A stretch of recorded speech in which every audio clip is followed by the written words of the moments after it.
ఒక్కసారి కొమ్మూరి గోల్డ్ కి కాల్ చేయండి. తాకట్లో ఉన్న మీ బంగారాన్ని విడిపించి మార్కెట్ ప్రైస్ కి వాళ్ళు కొనుక్కుని మిగతా డబ్బులు మీకు ఇచ్చేస్తారు. హాయ్, వెల్కమ్ టు మన టీవీ. మన టీవీ ఉంది మన కోసం. నేను మీ జర్నలిస్ట్ మనోజ్. మరి కాసేపట్లో విజయ్ ప్రమాణ స్వీకారం ఉంది. సో తమిళనాడు వ్యాప్తంగా టీవీకే అభిమానులు, టీవీకే కార్యకర్తలు వీళ్ళంతా ఆనందోత్సాహాల మధ్య ఊగిపోతున్నారు. సో విజయ్ అనే నేను అనే మాట కోసం తమిళనాడులోని దాదాపుగా 45% మంది ఈగర్గా వెయిట్ చేస్తున్నారు. ఇలాంటి సమయంలో బీజేపీ మైండ్ గేమ్ స్టార్ట్ చేసింది. సో నెక్స్ట్ లెవెల్ గేమ్ ఇప్పుడు తమిళనాడులో ప్లే అవుతుంది. సో తమిళనాడు వ్యాప్తంగా 234 సీట్లకు గాను మ్యాజిక్ ఫిగర్ 118. సో ఇప్పుడు టీవీకేకి వచ్చిన సీట్లు ఎన్ని? 108 సీట్లు వచ్చాయి. సో ఈ 108 సీట్లు ఇంకొక 10 సీట్లు కావాలి.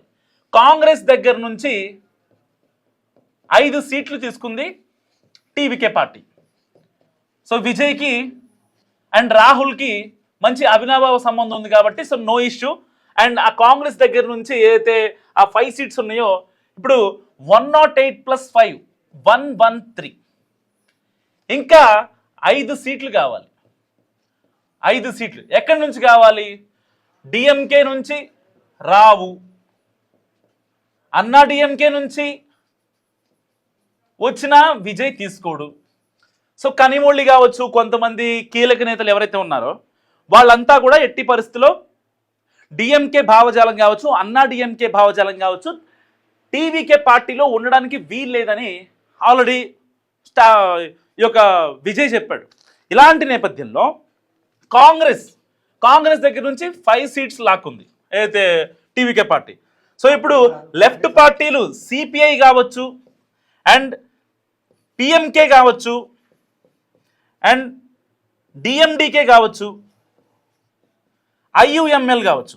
ఐయుఎంఎల్ దగ్గర ఒక ఎమ్మెల్యే ఉన్నారు, డిఎండికే దగ్గర ఒక ఎమ్మెల్యే ఉన్నారు, సిపిఐ దగ్గర 2 ఎమ్మెల్యేలు ఉన్నారు, అండ్ పిఎంకే దగ్గర 4 ఎమ్మెల్యేలు ఉన్నారు. ఆల్రెడీ కాంగ్రెస్ వాళ్ళు జాయిన్ అయిపోయారు. సో ఇంకా కావాల్సిన బలం ఎంత? కాంగ్రెస్ జాయిన్ అయిన తర్వాత 113 సీట్లకు చేరింది. సో ఇప్పుడు కావాల్సిన బలం 5 ఎమ్మెల్యేలు కావాలి. సో మార్నింగ్ నుంచి కొన్ని వార్తలు మనం చూసాం. అన్నా డిఎంకే నుంచి వాళ్ళు వస్తున్నారు, వీళ్ళు వస్తున్నారని చెప్పి చూసాం. సో ఇప్పుడు ఒక రకంగా బీజేపీ గేమ్ ప్లాన్ మొదలు పెట్టిందా అంటే తమిళనాడులో అవును అనే ఒక సంకేతం మనకి చాలా క్లియర్గా కనిపిస్తోంది.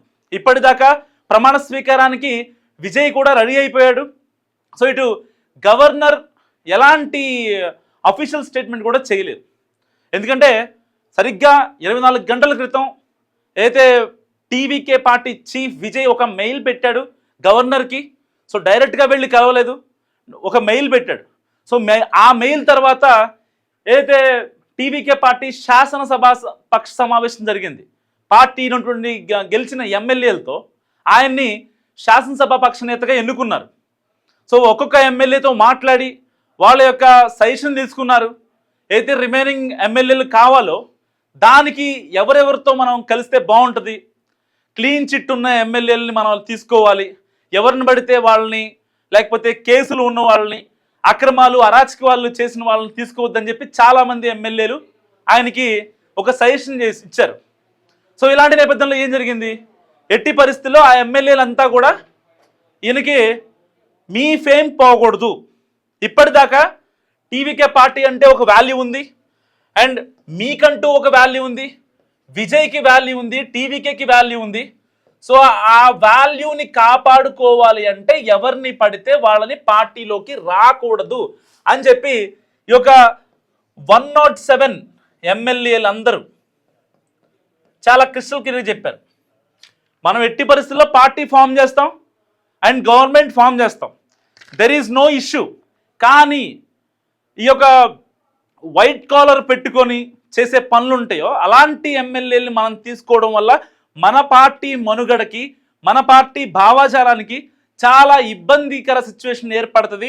అది ఫర్దర్గా మనం కడుక్కోలేనటువంటి బురద అది తుడుచుకోలేనటువంటి మరక అని చెప్పి చాలామంది చెప్పారు. సో ఇలాంటి నేపథ్యంలోనే ఎప్పుడైతే శాసనసభాపక్ష నేతలతో ఈ యొక్క విజయ్ సమావేశమయ్యాడో అప్పుడే త్రిష దగ్గర నుంచి ఒక అప్డేట్ వచ్చింది. సో ఇప్పటికే త్రిష టీవీకే చీఫ్ విజయ్ని చాలా అంటే చాలా సేవ్ చేశారు. సో మొన్న కరూర్ స్టాంపేటెడ్ జరిగిన తర్వాత సిబిఐ ఇన్వెస్టిగేషన్ జరగాలి, ఆయన అరెస్ట్ అవ్వాలి.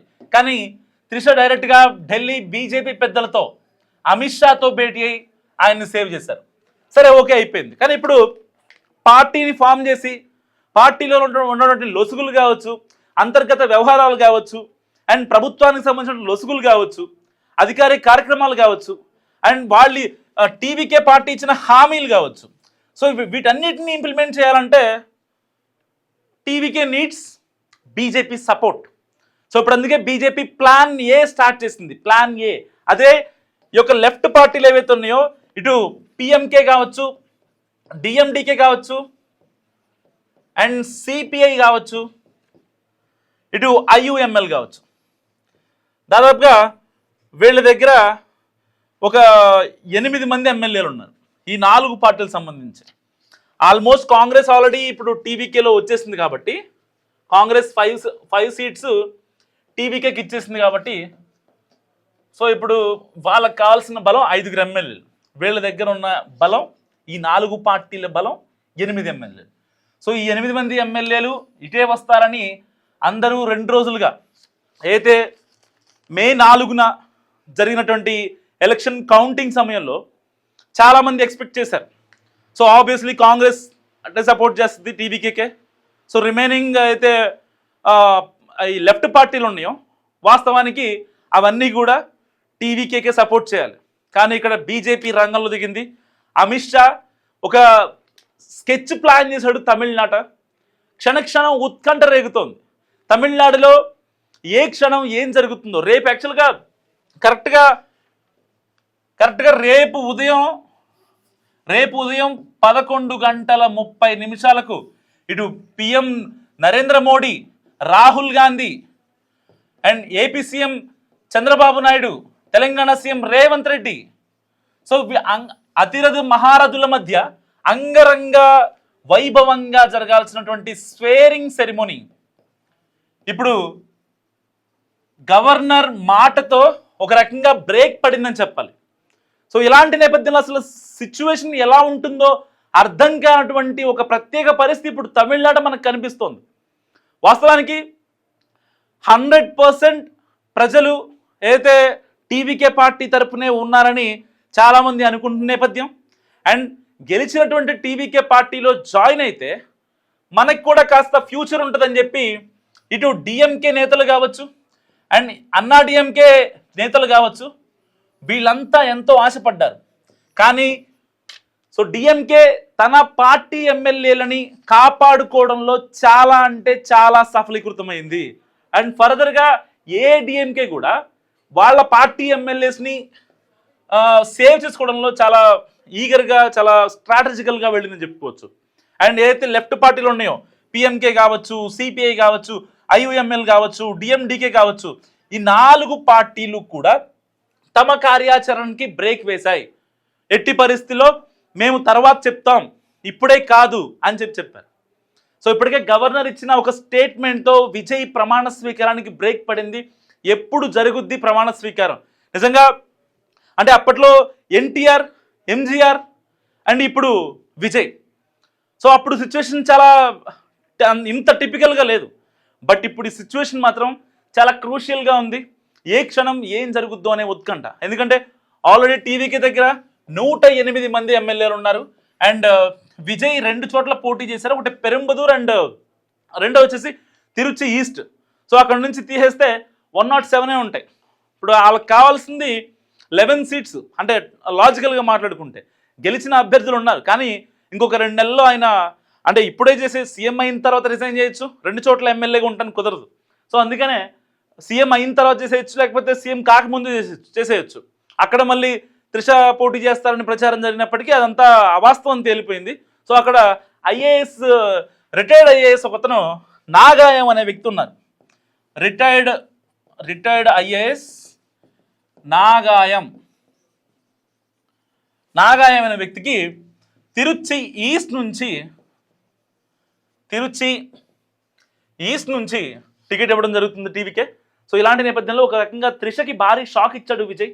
సో ఏదైనప్పటికీ ఇక్కడ అంటే ఒక పొలిటికల్ కాన్సిక్వెన్సీ ఏర్పడింది చెప్పుకోవచ్చు. ఎట్టి పరిస్థితుల్లో ఇక్కడ టీవీకే పార్టీ చీఫ్ విజయ్ని సీఎం కానివ్వకూడదు అనే ఒక యుద్ధం నడుస్తోంది. మరి ఆ యుద్ధంలో బీజేపీ గెలుస్తుందా? ప్రజాబలం ఉన్న సోషల్ మీడియాలో బలంతో అంటే అందరూ వాళ్ళ బలాలతో మంది మార్బలంతో కొడతారు. కానీ విజయ్ చాలా సింపుల్గా యువతతో అండ్ సోషల్ మీడియా, ఇటు యూత్ అండ్ సోషల్ మీడియాతో ఒక భారీ దెబ్బ కొట్టాడు. ఈవెన్ మాజీ సీఎం చేశాడు.